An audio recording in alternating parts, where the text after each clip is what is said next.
So hiring the people that actually care, and showing that every single day and every time you hire somebody that you're open to hiring people from different walks of life. And That's just important. give first responders a chance. I'll say that to a lot of business owners. Yeah. You'll never find more loyal or hardworking people than first responders. That's awesome.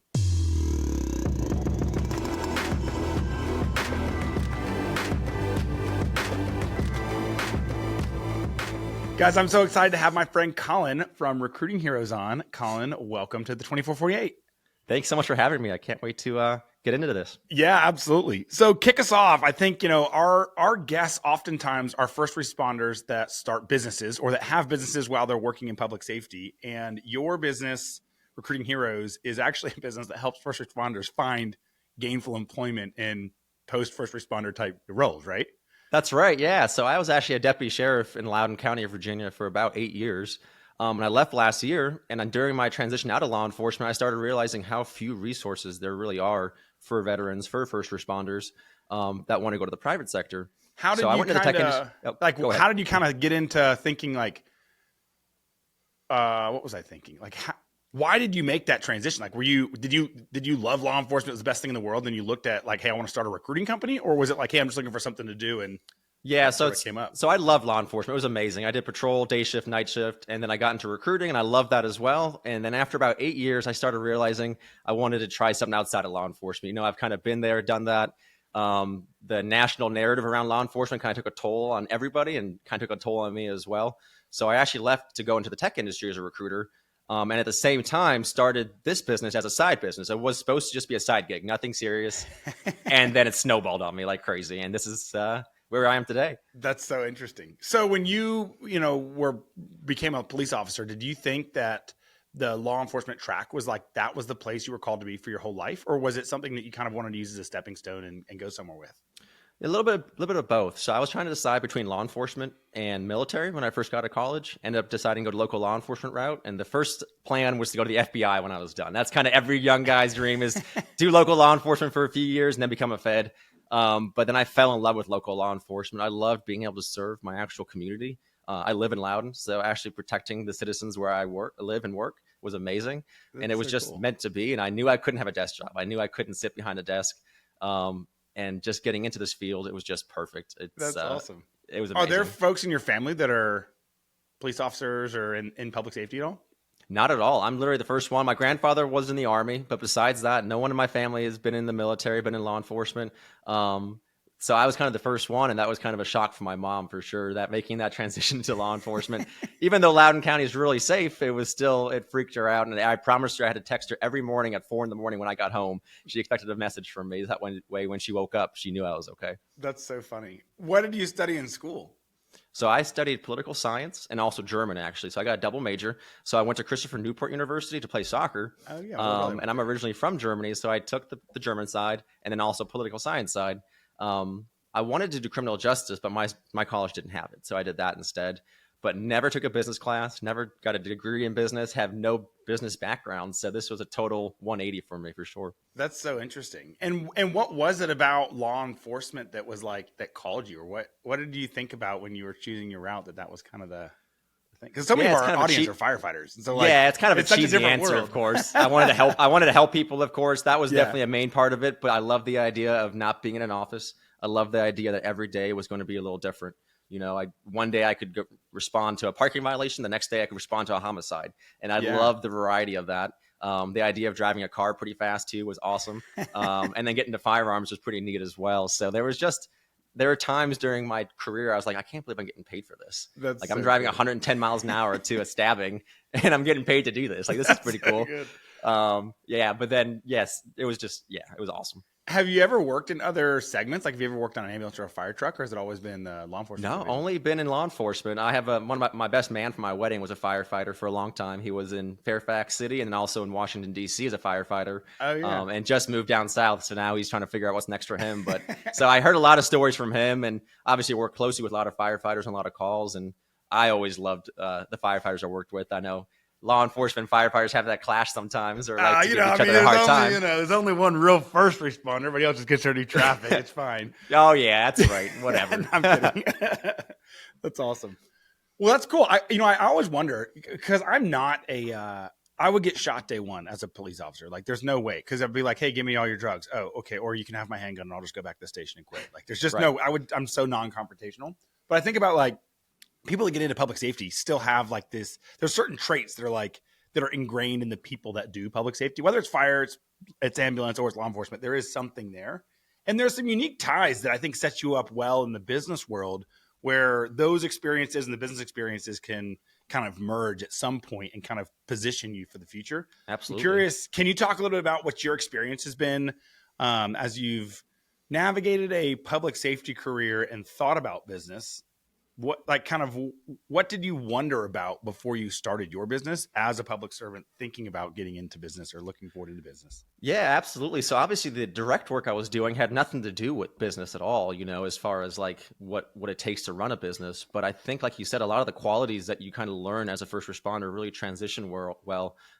The work ethic thing is obviously huge. Like, I'll say no one works harder than public servants, whether it's first responders. My wife's a teacher, so I have to shout out to teachers as well. Oh yeah. So it's just that work ethic and that passion for what you do. And then finding something that, for me at least, finding something that you believe in and have a mission for your business was big as well. Because obviously, as a first responder, your mission is to help the public, help the people that you're responding to. So now having that mission myself for helping the people who have helped us. So I always say I like to help the heroes who have served us. Now it's my turn to serve them as well. So kind of like a little bit of service, giving back to the ones who have served. That's interesting. Walk me through a little bit of that journey. What's it been like starting your business, and kind of what were some of those first steps that you took as you thought about getting into recruiting? And that Yeah, so I left law enforcement last September and joined the tech industry as a recruiter. And I was working for a company where I didn't totally fit in. The culture was was a little bit toxic, and it wasn't quite what I wanted. Tech and law enforcement are very different. Very different, yeah. So I did recruiting for law enforcement. So that recruiting kind of transitioned over. But then as soon as I made the transition, I started getting messages, mostly on LinkedIn, from veterans and cops and for firefighters, you name it. Saying, hey, I saw that you made this transition. Can you help me? And that's kind of where it started, where I'm like, holy crap, there's so much need for this that there's people who have no idea how to get a job in the private sector because they joined the military at 18 or became a firefighter at 18. Yeah. They probably haven't written a resume in 20 years. That's an interesting point. Yeah. Yeah. So then I was like, it started off with me just helping people here and there on the side, where I'd write a resume for $50 and I would give some LinkedIn help. Yeah. And then I actually decided to make it a business, and it was you'll never know everything when you start off, right? Like I have no business background. I have never taken a business class. Yeah. I didn't know what a profit loss statement was. I didn't know anything, right? But the first step I got an official LLC, and then just step by step, and every single day, even to this day, I'm finding out something new about business every day. And you don't have to have all the answers when you first start. And I think that's a big thing for anyone who's hoping to start a business. Don't let the fear of the unknown keep you back from starting, because you never know until you start. Yeah, I always tell this funny story. We have this, I guess I can tell the story. One of our guys, our advisor, is also now our CPA, but at the time he was just a friend at the fire station. And one night I'm sitting on the bumper behind some fire truck after a call, and I was like, I've been waiting for them to send me an invoice, but like I have no idea who to pay taxes to because they never have mailed the invoice. Right. And he was like, what? I was like, well, I mean, I assume that the IRS, like every one of my other vendors, like they send me a bill when it's due. I set aside 25% because I don't know how much I actually owe these guys. Yep, and they I did the same thing. For 3 years, they just never have invoiced me. And he was like, oh my God, I'm going to try and keep you out of jail now. So you can pay me later, but you need to pay them up front. There's this whole process. And I was like, hey man, look, I don't know anything about paying taxes. And he's like, okay. So I learned the lesson through this friend who now he was like, years later, when you can afford to pay me, you will. Right now, we're going to just write the I'm sorry letter and pay the IRS. That's a good friend. Situated. Yeah, it was a really good friend. But it's funny because like you think about early business, and like if I would have spent my whole life not knowing and then like not starting the business because I didn't know what to do, I had been responsible by setting aside the cash. So it wasn't like I hadn't financially planned for it. I just didn't know what to do with it. But it's funny because you think about business being one of those like, I don't know who to pay taxes for. Like, okay, obviously you have to pay taxes. Call a CPA. I give that advice freely now. Please find a CPA and they'll help you with it. But like, if you don't know the answer, sometimes it's okay just to start. Just start. Just plan as best you can and maneuver and change courses and continue, going down the path. And yeah, like what's the saying? Like you don't have to see the whole path through the forest. You need to see the first step. Take that first step, and then you'll see another step, and then you take that step, and you just keep going and you keep finding out stuff. And yeah, that's a big thing for me. I don't let the fear of the unknown keep you back, because thinking back now, like I didn't know anything a year ago, and I've done more than I ever thought I would in 10 months or 11 months that it's been. And I was able to leave my full-time job and now do this full-time. I'm going to So start this is hiring still a pretty new thing. I mean, it's it's brand stinking new. I said cool. I set a revenue goal and a placement goal that I wanted for this year. Yeah. And I think I beat that in like March. No way. And that's so good. So I'm like tripling or quadrupling what I was thinking I was going to make and going to do. That's awesome. It's amazing how quick it can go. And, I'm very excited for what we're trying to do. Having a big mission for a company like yourselves, you all as well, is just so important. It's the reason to get up every day, and it can't just be for the money. Business shouldn't be about money, and never was for me. Obviously, I was a cop, so I never planned to make much money. And needs to have a bigger mission and purpose. You got to find your why, and find out what drives you, and that's my mission here. Do you have you guys hired employees yet? Like, have you guys started building out those other accessory processes and business things that are required as you scale? Or are you still in that stage where you can handle 100% of the workload and you're just kind of still scaling up to that first So I definitely can no longer handle all by myself, but currently I'm still an army of one. But the plan is the end of this year or in January, most likely, to actually begin hiring for myself. So I'll be hiring recruiters. We're hiring business development people, administrative staff as well. Been very blessed to have built some great relationships with companies, and I'm very excited to see how it goes, because right now I feel like I can't help everyone who comes out to me, reach out to me, because I get 20 plus messages a day from veterans or first responders asking for help, and it's just me, so I'm like, oh crap, like I can't possibly help everybody. So that's the goal, is to help every single person who ever needs help to find a job, find amazing career after they're done their service. That's so interesting. I think it's an interesting story. When you talk about bringing business scaling, everyone's at different phases and different times in their business. We talk to folks that are like one-man bands, and we talk to folks that have 500 employees. Right. And when you compare and contrast them, like, there's a time at which you no longer have the ability to do it by carrying your own weight, but timing is as important as anything. And so if you say, like, I now have the revenue and the stability and the consistency to be able to say, in January, the right time is to go ahead and bring in these accessory staffs. I've taken a year and I've proven it. This works.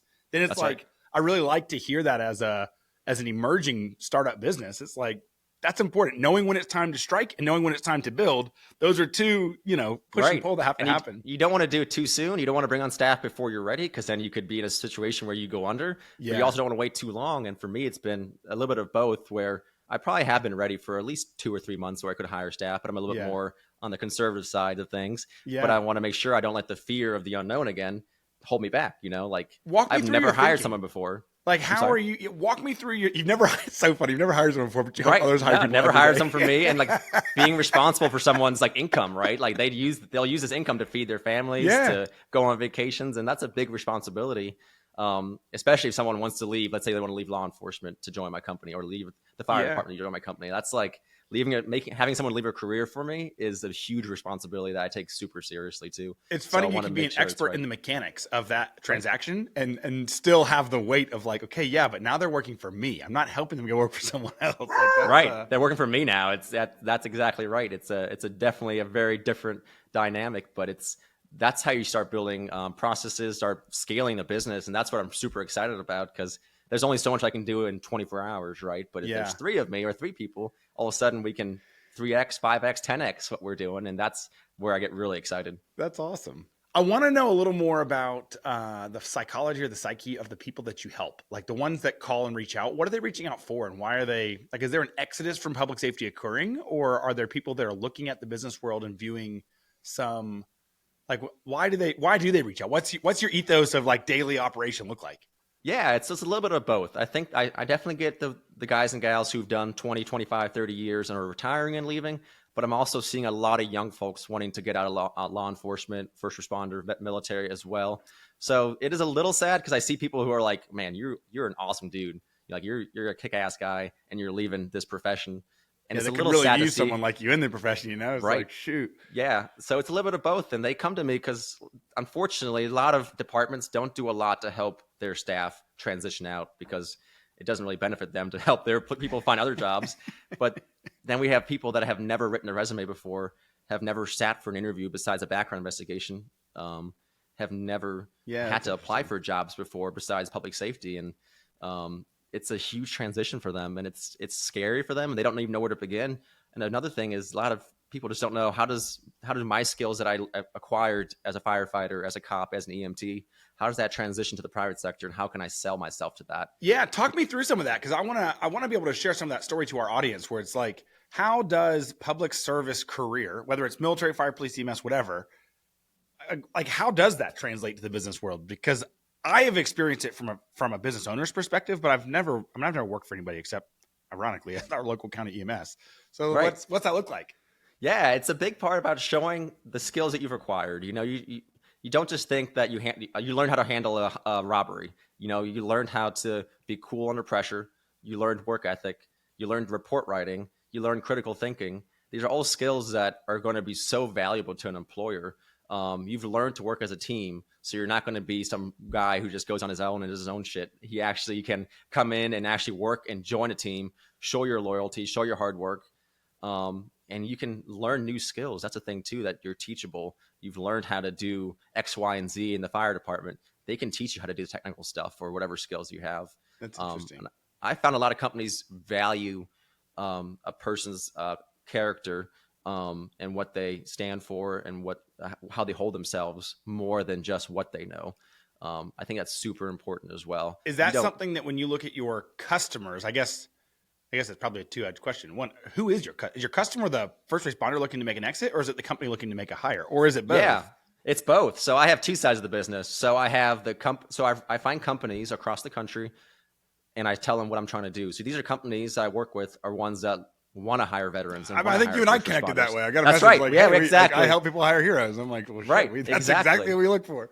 Yeah. So companies like that, that's where I spend a lot of my time. But then I also help on the veteran side or first responder side as well. So I do resume writing. I do LinkedIn profile optimization, which is huge. Networking is massive. Yeah. And then interview training as well. And there's a lot of companies out there that do that. Resume writers are abundant, but a lot of them charge like $1,000. Oh, wow. Right? So it's a huge commitment. So I don't make much money on the veteran side. I charge $100 for a resume. Yeah. And I actually donate all $100 to the PTSD Foundation of America. So I keep none of the money that I make from the veterans or first responders. I keep none of it. I give it all to charity. That's awesome. So the revenue that I keep all comes from the client side. Yeah. So the companies, they have to pay a bigger dollar, of course. Of but course. the heroes, as I call them, I help them pretty much just for $100 or whatever. That's awesome. And then, yeah, so I had a really good buddy of mine was in the military and was a deputy with me. Unfortunately, suffered from PTSD himself and took his life about 5 years ago. Oh, no. So that's kind of what I believe in as well, trying to give back to people who are suffering, because we see a lot of crap in our line of work. Yeah. In the military, they see a lot of even worse stuff probably overseas. Yeah. And just making sure that they're taken care of is a huge part of what I believe in as well. Does some of that translate into being maybe not a better employee, but a more employable person or a more capable employee? Or like, do some of those, like you're fueled by the experiences in your life. Like everyone's got a story and everyone's either running towards something or away from something, or they're just staying still. Right. And so do the first responder experiences make someone better as an employee? I think so, for sure. I think, like I said, no one knows how to work hard than first responders. We work our ass off. We work all the time. For $10 an hour or whatever. Yeah, exactly. For like no money. So we're used to working really hard for nothing. Very loyal. A lot of first responders have been in that profession 10, 20 years. So they're not going to be job hoppers like some companies experience job hoppers. Yeah, that's a good point. So there are other recruiting companies out there, and they do. Most recruiting companies give companies guarantee periods. So that's how long a candidate has to stay. And if they leave, but during that time, they'll get a refund. So most companies do 30 days. My candidates are so awesome that I do 120 days for most companies, because my first responders and veterans who are getting placed aren't leaving because they're just loyal people. They're not going to come and leave. So that's so interesting. And that's huge as well, because turnover costs companies dearly. I'm sure you may have experienced it. If you hire someone, train him or her up, and then they leave within 2 months, that's going to crush you. How do you help companies maximize the likelihood of success? Are you like helping, not just looking at resume skills, but are you helping to figure out like personality traits and like, hey, is this a good, like, do you fit into that interviewing process at all, or what's your role there? Yeah, for sure. So when I meet new clients or talk with new clients, I always insist in having a meeting, a virtual meeting with them, so I can hear what they're looking for and hear about the company and the company culture. Because I want to make sure it's going to be a good fit. I don't want to send a veteran or first responder to a crappy ass company. Yeah. I want to make sure that they actually want to treat their people right. Yeah. So I really try to learn and see what they're looking for in an employee, besides the actual skills part, Do you ever have ones that are like, there's no way I'm not sending one of my people to you guys? Yes. Yeah. I've turned down clients before. Some of them some people don't want to meet with me. They just want to send me a job opening and say, work on this. I'm like, you know what? That's, and some of them I'm like, you guys, I go on Google and look at company reviews, and obviously there's always pros and cons. But if a company is getting just destroyed by former or current employees, I'm like, ooh boy, like all the Glassdoor stuff and all that. Right? Yeah, Glassdoor is perfect. Exactly. Yeah. Indeed, you name it. So I want to make sure it's going to be a good fit for our veterans as well and first responders. That's so interesting. What is their advice for other business owners? I think so many business owners also listen to the show that are first responders or otherwise. What can they do to position their business well to recruit the right type of talent? Yeah, I think it's being open to taking on talent that doesn't necessarily have the exact experience you're looking for, but hiring the person, not just the resume. So getting to know them as people, because you can hire someone who has all the skills in the world, but if he or she's a jackass, it's going to be a miserable experience for you. I would much rather hire someone who has got no experience in what I'm trying to do. Yeah. Like if I have to hire for a recruiter, I'd gladly hire a firefighter who's never recruited a day in his or her life, but I know that they're going to show up, give their best, and actually care about the process. Yeah. Versus hiring someone who's been a recruiter at Meta for 10 years or whatever. Yeah. But he doesn't give two craps about first responders. That's not, So hiring the people that actually care, and showing that every single day and every time you hire somebody that you're open to hiring people from different walks of life. And that's just important. Give first responders a chance. I'll say that to a lot of business owners. Yeah. You'll never find more loyal or hardworking people than first responders. That's awesome. Yeah, it's definitely a big tip for them. Let's jump in a little more to your story. I want to know a little bit more about this transition from like law enforcement. You're working days and nights. I mean, you're really hard charged in that space. Can you walk me through a little bit about the early days in your business? Yeah, absolutely. So, like I said, law enforcement was amazing. I experienced so much. I actually got named the Deputy of the Year in 2019 for all of Virginia. Oh, no way! Was pretty awesome. Yeah. So like, what do you have to do to do that? Yeah, so what did I do that? So 2018 was a crazy year. So I had to give CPR to a middle-aged guy and CPR to a 10-month-old, and luckily both of them made it, which was awesome.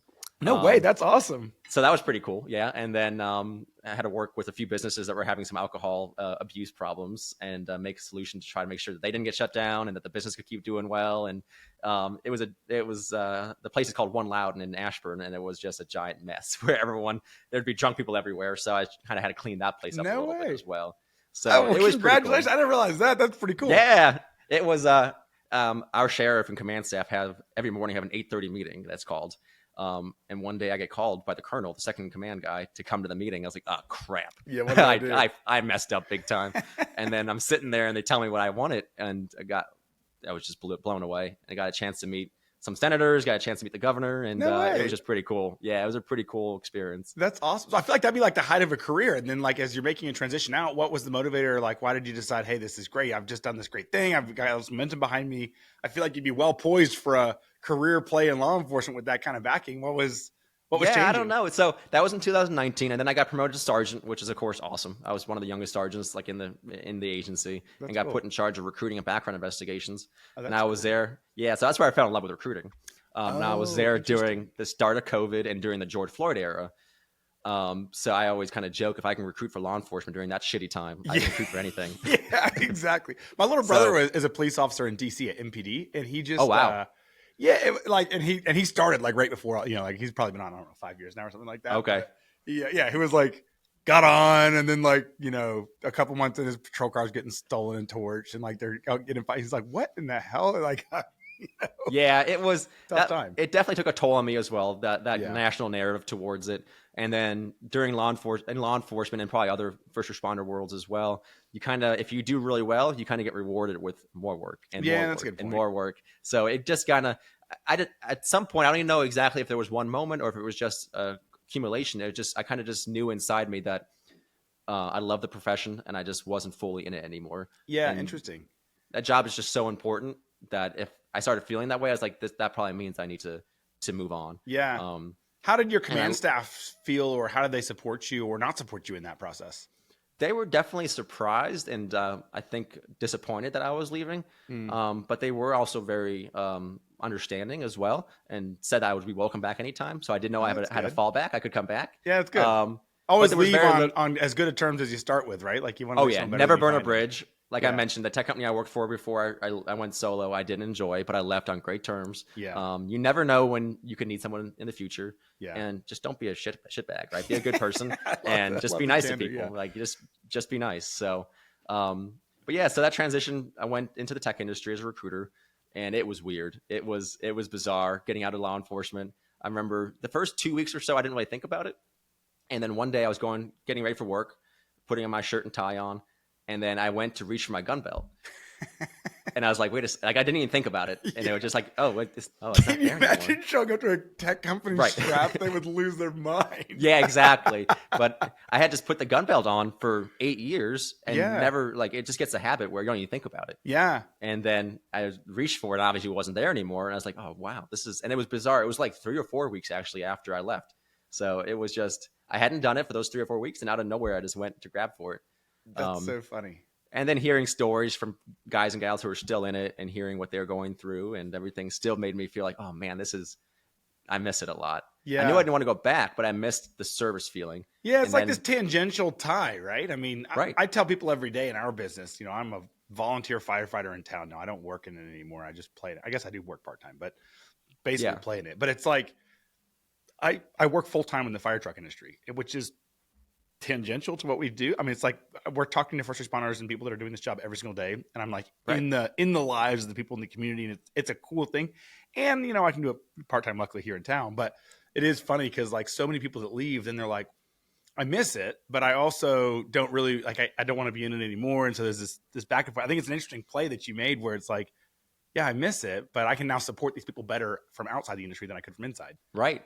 And it was just I still love like giving back and serving in a totally different way now, serving the ones who have served us. And I just get on the phone call with these guys and gals that have served and done really cool things. Some of them have been in the Middle East, multiple times. Some of them were cops in Detroit, which is obviously a fun place to be a cop.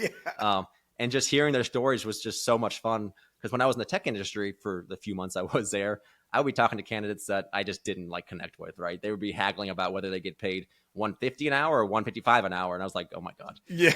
Nice problem to have, right? Yeah, exactly. And you're dealing with guys that are literally making 10% of that full-time pay getting shot at. And it's like, exactly. Yeah. They're literally risking their life, making basically no money. Yeah. And they're way more down to earth than the guys making $150 an hour. These tech nerds or whatever. Funny. So nothing wrong with tech by any means, but I just connect better with candidates that come from the similar walk of life that I came back from. Yeah. So how did you start? I mean, what was your first move?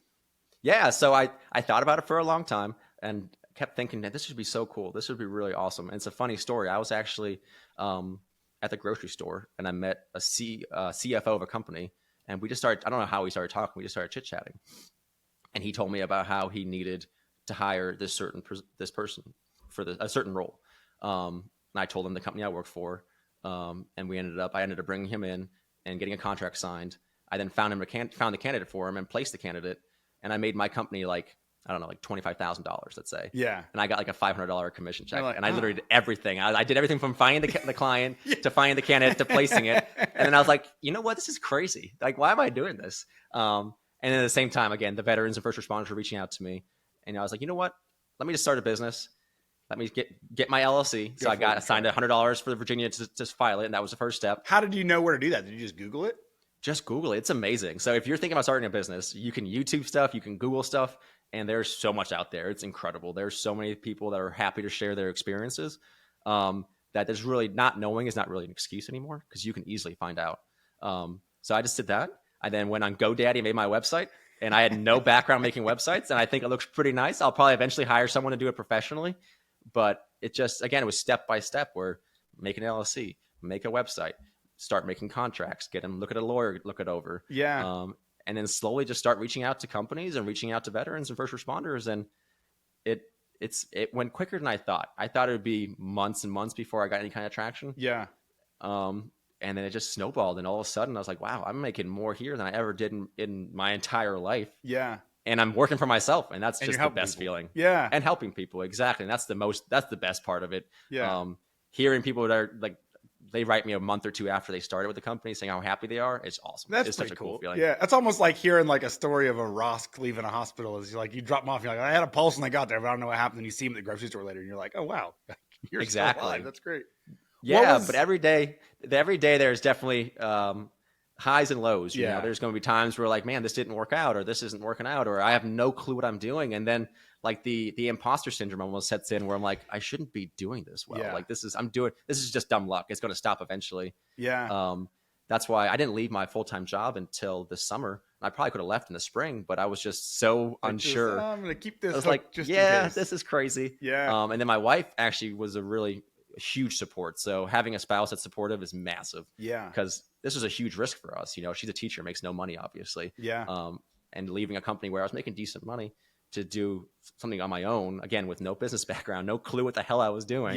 So it's step by step. Did you find any mentors, or how have you, I feel like there's are there folks that you've surrounded yourself with that have helped you understand, like, hey, maybe try this step, or consider this thing, or here, I can intro you to a lawyer, or like, what sort of folks have been in your life that have helped you in this space? Yeah, I've been very fortunate that I've been able to find quite a few people that just shopping at the grocery store, you know, whatever. Right, you never know. And I'm just a pretty personal person. Usually, I like talking to people. But even companies where I'd reach out and try to like sell my business that didn't want business, but they would still take me under their wing. And I met a few people that way. One of a former executive at Microsoft actually was a former cop in Hawaii. Oh, interesting. He works for another company now, but obviously, I reached out to him, and at the time worked for Microsoft. I know this is a long shot; they're not going to work out. He was really nice. Like, nah, we don't need your help, but let's chat. And we got in like a 2-hour phone call. No way. And we still talk every now and then. And just having a guy actually care and know that I'm in the infancy of the business, where he's at the very, very top of it. It's definitely helpful to have people along the way that can tell you what you don't know. It's surprising to me how people won't ask for help or won't just reach out. And I think that something that I've been successful with in our business is like, just if it's the CEO of a customer site, or if it's just whatever their role is, if it's like, hey, I want to be more like that person, so I want to go ask that person what they've done to make their self successful, or like, you know, just reach out and ask. So many people get so scared they never actually send the message, and whether it's a LinkedIn message or it's an email or it's a phone call, just call. Hi, I'm starting a business, and I'm like, I don't know what I'm doing, and I'm looking for. You clearly know what you're doing. Can I buy you a cup of coffee, and can we have 30 minutes? I mean, I don't know. Maybe you can provide value to them in some way. Right. People want to help you. It's pretty amazing. Like, I've reached out to other recruiting company owners that are obviously kind of competitors, but not necessarily. But even them, they were excited to talk to me. Like they've been in the recruiting world for 20 years, and they see I just started last year, and they're open to talking about it. You'll never know how many people want to help you. So asking is awesome, and you do kind of become the person who you surround yourself with. So if you're surrounding yourself with people that are excellent people, that are hardworking, that are growing businesses, and that's your dream, if you surround yourself with that talent, you're going to become that before you know it. Whereas if you hang around people that are just sleeping until 1 p.m. every day and not doing anything, it's going to be hard to get out of that system. Yeah. You know, it's funny. I was talking with a business coach the other day down in Australia, and he was explaining this philosophy of, like, if you want to lose weight, there's 2 ways you can do it. One, you can go to the gym and you can work out and you can do all the things required to actually lose weight. Or you can just change your environment. You can get fatter friends, and guess what? Now you've changed yourself relative to your environment, and you feel good about yourself. That's right. And I was like, that's a terrible way to think about it. But then as I thought that through, you can apply that. Like, it's maybe the more brash way of saying, like, hey, you are the company you keep. And so you want to make sure you keep the right company, and that if you actually want to make a change, that you put the effort in versus change the environment to feel better about it, because there are 2 different ways you can approach the same end result, which is feeling better about yourself. And the one way is the right way, and the other way is not so much.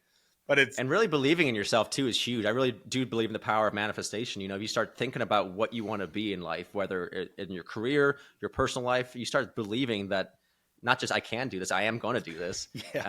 And you start thinking that way, like, you know what, I am going to be a business owner. I am this. And then you start making small steps towards it every day, and every day do something that makes you better. And it's amazing how quick it can shift on you. Because I'll be honest, I was really nervous when I started. Tell me about some of that. I want to know, what were some of the harder things? What were some of the more scary things? Getting the ball rolling was tough, you know, because at first it's like trying to get companies to give me their business when I have no proof of concept. I'm just a former cop who started a business 2 weeks ago. Why should I trust you with recruiting? And that first step is hard. So you're going to get told no quite a bit of times, but don't let that no like shut you down forever. Does that no motivate you, or does that no like I love it. Yeah. It's kind of like, for every 10 no's, I'll get a one yes. And that one yes is what I focus on. So if I know it takes 10 no's to get one yes, if I get a no, it's like, that's one down. Then I get another no, that's two down. I only have 8 more no's to go until I get a yes. And you start working towards it. And then it's like, you get that yes, it's great. Yeah. And then you look back and look at, okay, I got a yes from this one. What did I do right here? What did I do different on this call or this conversation than I did on the no? Yeah. And you make a small adjustment, and then soon it'll take 9 no's for a yes, and then 8 no's for a yes, and it starts snowballing on you. I love that thinking. So it takes time. You have to be ready for a grind. You have to be ready for people to say no at first, and just don't let it. Know your bigger goal. Know your why. Know why you're doing this, and it'll all work out. How have you approached the retrospective review? Because it sounds like you're very intentional about like, okay, that I got 10 no's. That was hard. What adjustments could I make? How have you approached going back and looking at what you did and then critically evaluating it and making changes? Yeah. So I always try to think about in the conversation. I try to take notes while I'm taking the conversation, both about the company as well as about what I'm saying. And I try to look back and say, I wonder, maybe this, what I said here, rubbed them the wrong way. Maybe this is different. I've never taken note about what I've said in my entire life. That's such an interesting idea. So they think I'm taking notes on them, which I am as well. But I'm also, especially early on, I'm like, I have never made a cold call before, right? Or a cold email or whatever else. And it's definitely a little scary. But then you start seeing you make little adjustments. You don't want to change too much all at once because you have no idea what was the cause for an improvement. Yeah. You make a small adjustment and you start getting better. And then just try to every single time be self-critical a little bit. Obviously, you don't want to tear yourself down, but also be like, even though if it went well, what can I do better next time? Do you take time aside to go do that? Or is it like after your call, you spend some amount of time, or you like once a week go back and look at your notes? Or how do you actually plan your day around that? Yeah, so I try to spend at least half a day every single week working on my business, not in my business. So especially now when I'm the only person here, I'm literally the CEO, but I'm also the administrative assistant to the payroll person. I'm literally everything. So it's very easy to get caught up in the weeds where I'm trying to like fill in all my QuickBooks stuff or do my recruiting or do my cold outreach that at that point I'm working in my business, but I'm trying to think big picture as well to work on my business. So what's that change look like? What sort of tasks fit in the on versus in category? Yeah. So working on systems is a big thing, trying to find consistent processes that work. That way, when I do hire people, I can teach them the process and make it more efficient. When you're small, you have to be super efficient. Otherwise, you're going to drown in paperwork and drown in whatever else. Working on just bigger picture things, working on the image of the company I'm trying to create versus just the nitty gritty stuff as well. So it's interesting. I haven't perfected it yet by any means, but it's a work in progress for sure. That's really interesting. It's funny to hear you to say like, oh, I'm not a business guy. I haven't had any formal business training. But meanwhile, I hear these very disciplined business practices that are ones that much larger corporations have a very hard time mastering. And I recommend anybody spend half an hour reading a day too. I used to hate reading. I was going to say, are you a reader? You must read like. I just started reading right around the time I started my business. Probably is when I started reading about half an hour to an hour a day. And I don't read like fiction books. I read like business related books. Simon Sinek is a great guy. I love his books. Yeah, really good guy. The Infinite Game. I love that one. Yep, I just finished that a few weeks ago. That's really awesome. really good book. And you can learn so much in those books. These people have spent months, years, decades, maybe gaining the knowledge to put into that book. And a lot of times they'll talk about their failures as well as their successes. So you can learn from their failures, so you don't have to do those failures. It's very powerful, and it for me has been really helpful. And again, this comes from a guy who hated reading. I probably read like 5 total books besides the ones I had to for school. 5 books in my whole life up until last year, and now I read like maybe a book every 2 or 3 weeks or so. Way. I was very similar. I hated reading, and I'm actually really bad at it, and so I had a hard time doing it. But I ended up audiobooking, and I love the content. And it's like whether it's Simon Sinek or it's like Dave Ramsey's got a really great business entree leadership program. Or another one that I love is Horst Schultz wrote a book called Excellence Wins, which is about the Ritz-Carlton brand. And I think about, people call themselves, I'm the Ritz-Carlton of whatever, and we want to be the Ritz-Carlton of lighting. But then it's like, what does that actually mean? And when you break apart like the ultra premium experience, and then you look at like, okay, well, what is that actually? And like you keep tearing that apart, and you get to like the essence of what is excellence. I think it's so interesting. There was a guy that Daniel Him and Will Guarda started a business up in New York called 11 Madison Park. And it's like the world's top restaurant, #1 red restaurant in the world. Yeah. And they wrote a book, or at least I think Will wrote the book. But anyway, it talks about the process they went. It's all process driven, right? It's like, this is the process, these are the trials and tribulations of being the very best in the world at something. And it's so interesting to hear and experience those people's Yeah. thing. And that's what you do it in a book. It's like having a conversation with him. And another thing I started doing as well this past year, anytime I drive anywhere, I'll put a podcast on or a YouTube. I never listen to music in the car anymore. I listen to someone speaking, whether, again, Alex Hormozi, Simon Sinek, you never know, Warren Buffett. Oh, yeah. And just hearing what they have to say, whether it be about business, about life stuff in general, leadership, motivation, manifestation things. Yeah. It just, not that I drive a ton anymore, but when I do drive, it's great to have. To the office every morning, Yeah, exactly. Yeah. It's great to use that time to really for education as well, versus just using it to listen to music or whatever else. And do you give that advice to any of the potential candidates that are in your recruiting pool, where you're like, hey, listen, here are some things you can be doing that will be bettering your chances or bettering the career paths that I can help you navigate? Yeah, absolutely. Because, candidates oftentimes, again, have been a firefighter or a cop or in the military for 20 years and have lived that life. They haven't had to look for a job. So I try to give some specific advice to the candidates based on their resume, and then some more generic stuff. Networking is massive, and a lot of people don't want to do that, especially, I don't know how firefighters are, but for cops, they hate social media, right? Yeah. So when I tell them to use LinkedIn to their advantage, they're like, oh God, no. That's a good point. Yeah, I think the fireys are a little more, the personality is a little more on display than in the law enforcement world. There's some benefit to being a little more hidden. Right, exactly. I definitely see this, the hesitation from a lot of cops that want to do stuff on social media. Yeah. Like, no profile picture. Because they see all the underbelly of the world, like how they use it poorly versus like. Yep. And they've been taught, like, if I post on social media, like the dirtbag could find me and my family, whatever else. Yeah. So like my name on Facebook was my first and middle name, not my last name. Yeah. And I did that just in case I arrested somebody who couldn't look up Colin Whittington and find me on there. Yeah. That's a good point. It's got to be very different for the law enforcement. Yeah, it's definitely different. Yeah.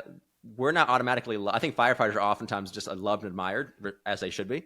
A lot of times that's not the case from law enforcement. I know, perfect, right? Yeah, it's tough being perfect all the time, but yeah. Yeah, our job, the law enforcement job is just like, a lot of times we're taking away people's freedom of mobility, right? They get put to jail, they get pulled over, and it's not things that people generally like to happen to them. And it's better for society than it is for the individual, but fire service is better for the individual than it is for society, honestly. Yeah, right. Exactly. Yeah. So trying to teach people how to network is huge, because oftentimes it is who you know, not what you know. Yeah.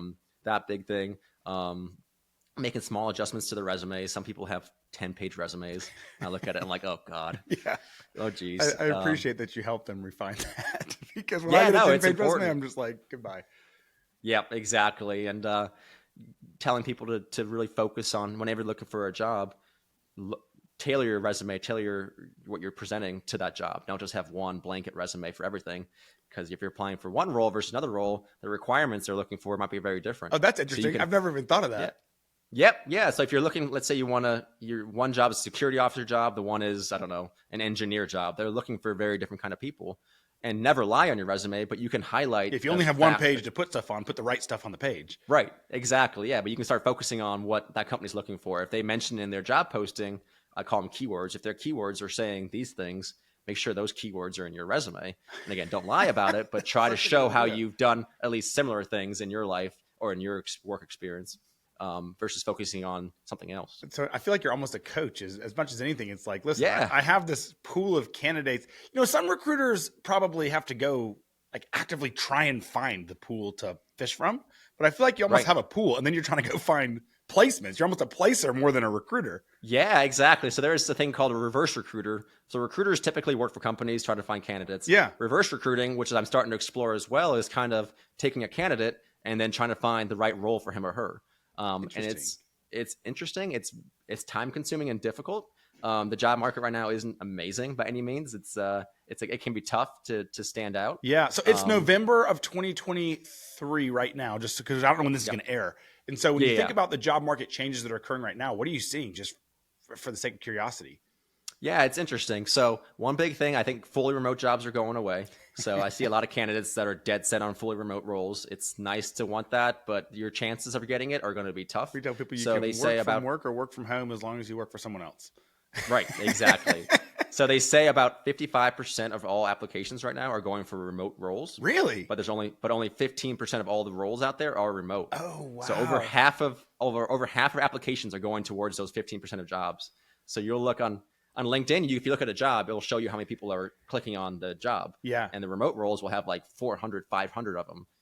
So your chances of landing that one spot is slim to none. I actually hadn't thought about that. That's really interesting.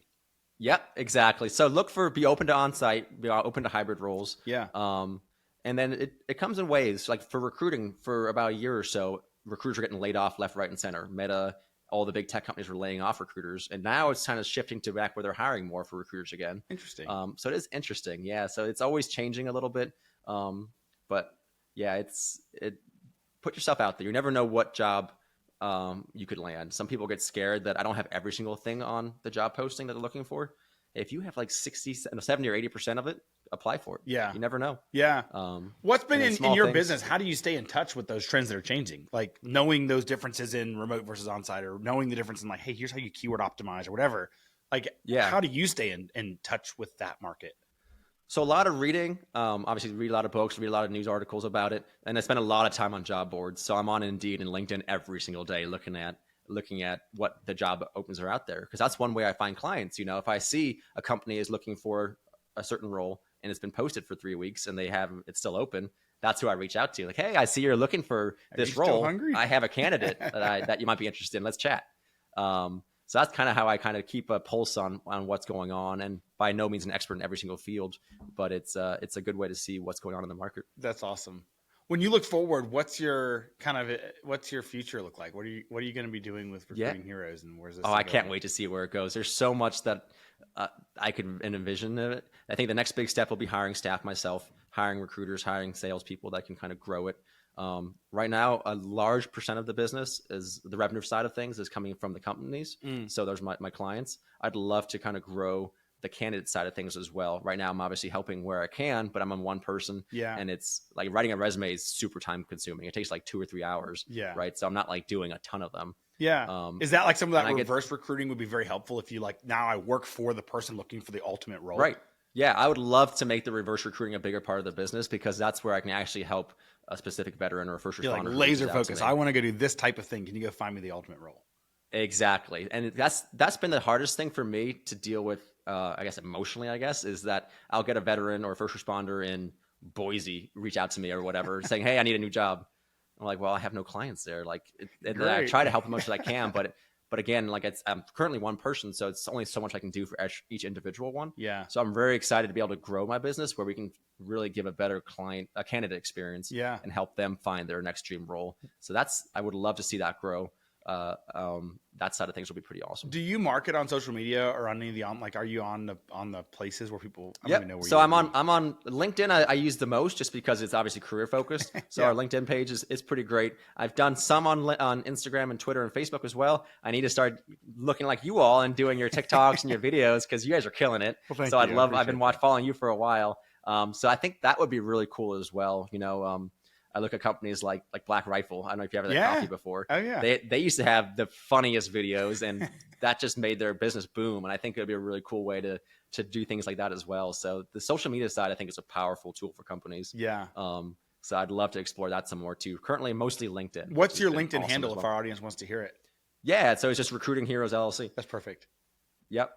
So it's I think we're close to 5,000 followers now. So not massive, but not like the smallest thing ever. And it's growing. So I'll post job posts on like the jobs I'm looking for, tips for writing resumes, tips for optimizing your LinkedIn, and just anything to do with first responders and veterans. It's been really fun, and I can't wait to grow that some more. That's fantastic. Well, Colin, I really appreciate you joining us here on the show today. I think this has been a lot of fun hearing about your business and the transition from the public service world to starting this new thing. It's surprising how young a business it is and how much opportunity there is looking forward. So thanks for being on the show.